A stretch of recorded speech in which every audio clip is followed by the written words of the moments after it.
옛날 옛적 푸르른 강과 웅장한 산으로 둘러싸인 한국의 작은 마을 단양에는 신비로운 호수가 하나 있었다.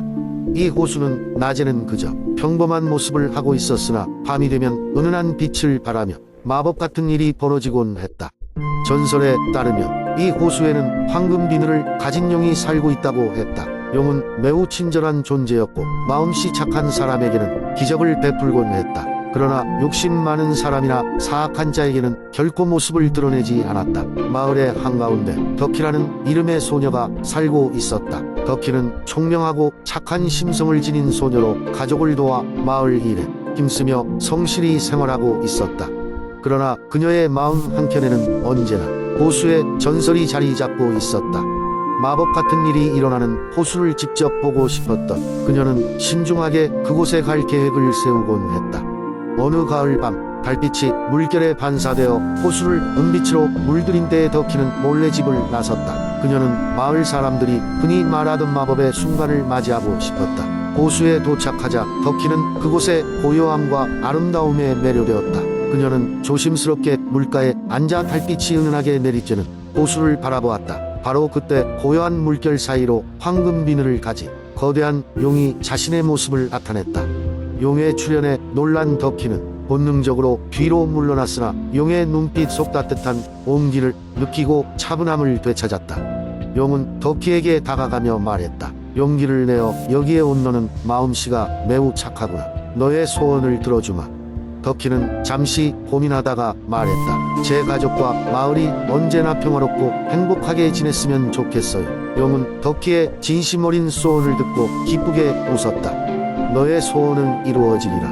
나의 마법이 영원히 이 마을을 지킬 것이다. 그리하여 용은 호수 위로 거대한 날개를 펼치며 하늘로 솟아올랐다. 그 순간 호수는 찬란한 빛으로 물들었고 덕희는 그 빛 속에서 가족과 마을 사람들의 행복한 모습을 보았다. 덕희는 집으로 돌아왔고 그날 이후로 단양은 항상 평화롭고 행복한 곳으로 남았다.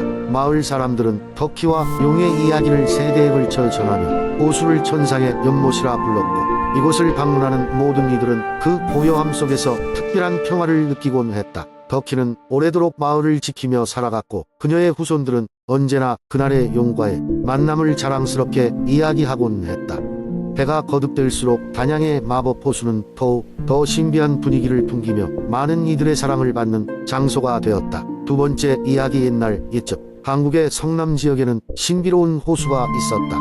이 호수는 청룡호라고 불렸는데 구름처럼 맑고 푸른 물빛이 마치 청룡의 비늘처럼 반짝였다는 데서 그 이름이 유래했다. 청룡호는 오래전부터 사람들에게 길조라고 여겨져 왔다. 마을 사람들은 가뭄이 들면 청룡호에 와서 기도를 드렸고 그러면 항상 비가 내렸다고 한다. 이에 마을 사람들은 청룡호를 매우 신성하게 여겼고 호수 근처에는 작은 사당이 세워졌다. 그러던 어느 날 마을에 이상한 소문이 돌기 시작했다. 밤이 되면 청룡호에서 아름다운 여인의 노랫소리가 들린다는 것이었다. 사람들은 그것이 청룡의 목소리라 믿었고 밤에 호수에 가까이 가는 일을 삼가했다. 하지만 호기심 많은 소년 준영은 이 소문을 듣고 그냥 지나칠 수 없었다. 준영은 결심을 했다. 어느 달 밝은 밤 그는 몰래 집을 빠져나와 청룡호로 향했다. 호수에 도착한 준영은 숨을 죽이고 노랫소리를 기다렸다. 시간이 흘러 자정을 넘어서자 과연 어디선가 아련한 노랫소리가 들려왔다. 노래는 그의 마음을 사로잡았고 마치 마법에 홀린 듯 준영은 그 소리가 나는 곳으로 걸어갔다. 노랫소리가 점점 커지더니 마침내 그는 호수 한가운데에서 물 위를 떠다니는 아름다운 여인을 보게 되었다. 그녀는 은은한 빛을 발하며 노래하고 있었다. 준영은 무의식적으로 그녀에게 말을 걸었고 여인은 천천히 준영에게 다가왔다. 너는 왜 이곳에 왔느냐? 여인이 부드럽지만 위험 있는 목소리로 물었다. 준영은 놀라운 광경에 압도되어 목소리가 잘 나오지 않았지만 간신히 대답했다. 노랫소리가 너무 아름다워서 누군지 궁금했습니다. 여인은 미소를 지으며 설명했다. 그녀는 청룡호를 지키는 수호령이었고 마을의 평화를 위해 오래전부터 호수에 머물고 있었다. 그녀는 준영에게 다른 사람들에게 자신의 존재를 알리지 말고 이곳에서 본 것을 비밀로 해달라고 부탁했다. 준영은 흔쾌히 약속하며 호수를 떠나 돌아갔다. 그 이후로도 청룡호의 노랫소리는 계속되었지만 준영은 그 비밀을 끝까지 지켰다. 준영의 이 작은 모험은 성남에서 전해 내려오는 전설 중 하나로 남아있다. 그리고 청룡호는 지금도 성남 지역에 신비로운 장소로 남아있어 여러 세대를 거쳐온 마을 사람들로부터 보호받고 사랑받고 있다. 이처럼 성남의 청룡호는 마을에 수호령이 지켜주는 신비로운 호수로 자연과 사람들 사이의 조화와 신뢰의 상징으로 전해 내려오고 있다. 세 번째 이야기, 한반도의 아름다운 금산 지역은 그 끝없는 자연의 풍요로움을 자랑합니다. 억겁의 세월 동안 산과 강 그리고 그곳에 깃든 생명들은 많은 전설과 신화를 만들어냈습니다. 그 중에서도 금산의 산신령과 금나무에 대한 이야기는 금산 주민들의 마음속에 깊이 자리 잡고 있습니다. 옛날 옛적 금산이라는 이름을 얻게 된 유래에는 금빛으로 빛나는 나무가 있었다는 이야기가 전해집니다. 금산 깊은 산속 모든 이들이 두려워하는 금룡골의 중심에는 하늘을 떠받칠 듯한 거대한 나무가 있었으니 그것이 바로 전설의 금나무였습니다. 금나무는 해가 떠오를 때마다 그 가지와 잎이 금빛으로 반사되어 멀리서 보기에도 눈이 부실 정도였습니다. 이 금나무를 지키는 이는 다름 아닌 금산의 산신령이었습니다. 천년의 세월 동안 금산을 지켜온 산신령은 금나무가 가진 신성한 힘을 잘 알고 있었습니다. 그 힘을 통해 산신령은 금산에 식물을 번성하게 하고 동물을 보호하며 사계절 내내 자연의 조화를 유지하였습니다. 사람들은 이런 산신령을 경외하며 금룡골 주변에 마을을 세우고 조용히 살아갔습니다. 그런데 어느 날 금산 바깥에서 온 탐욕스러운 상인이 금나무의 소문을 듣게 되었습니다. 그는 금나무의 가지를 베어내면 막대한 부를 얻을 수 있을 것이라는 생각에 사로잡혀 사람들을 현혹하여 금룡골로 향했습니다. 마을 사람들은 그의 욕심을 만류했으나 그는 기어코 금룡골로 들어갔습니다. 길을 안내받지 못한 채 무분별하게 숲에 치고 들어간 상인은 길을 잃고 금룡골에 깊숙한 곳으로 들어가게 되었습니다. 그곳은 진짜 금나무가 자라고 있는 장소였습니다. 눈앞에 펼쳐진 나무의 장엄함에 놀란 상인은 감히 손을 대지도 못한 채 서 있었습니다. 하지만 욕심은 그를 자신을 잃게 만들었습니다. 그는 가지 하나를 베어내기 위해 도끼를 휘두르려 하였으나 그 순간 금나무의 가지에서 빛이 솟아올랐습니다. 바로 그때 산신령이 나타났습니다. 그는 천둥 같은 목소리로 외쳤습니다.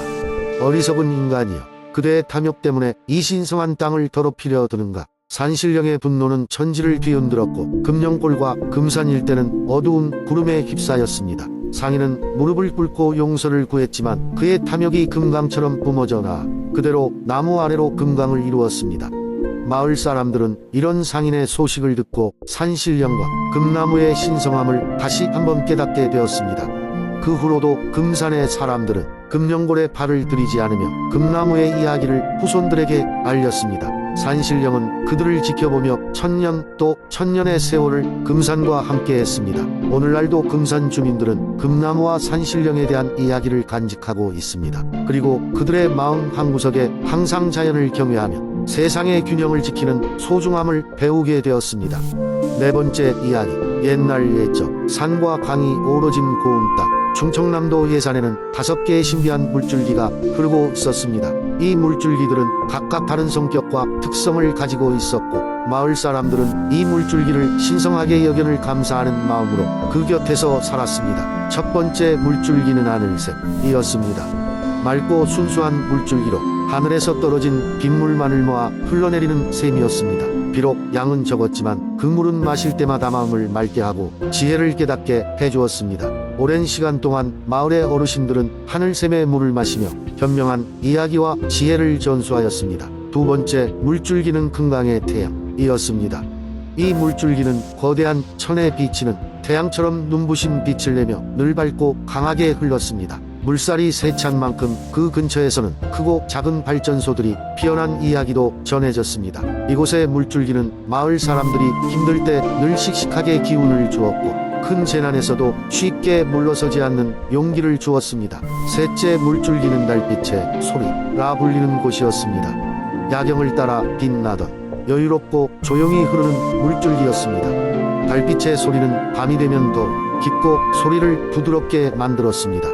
이곳에 모인 연인들은 사랑의 이야기를 속삭이고 오랜 벗은 서로의 안부를 물으며 마음을 나누었습니다. 넷째, 물줄기는 전년의 숲길이라는 이름을 얻은 강입니다. 이곳은 오랜 시간 동안 마을에 나무들과 식물과 함께 있어 그 자체로 보호막이 되어주는 곳이었습니다. 물과 숲의 조화로운 관계는 마을의 환경을 굳건히 하고 사람들에게 자연의 소중함을 상기시켜 주었습니다.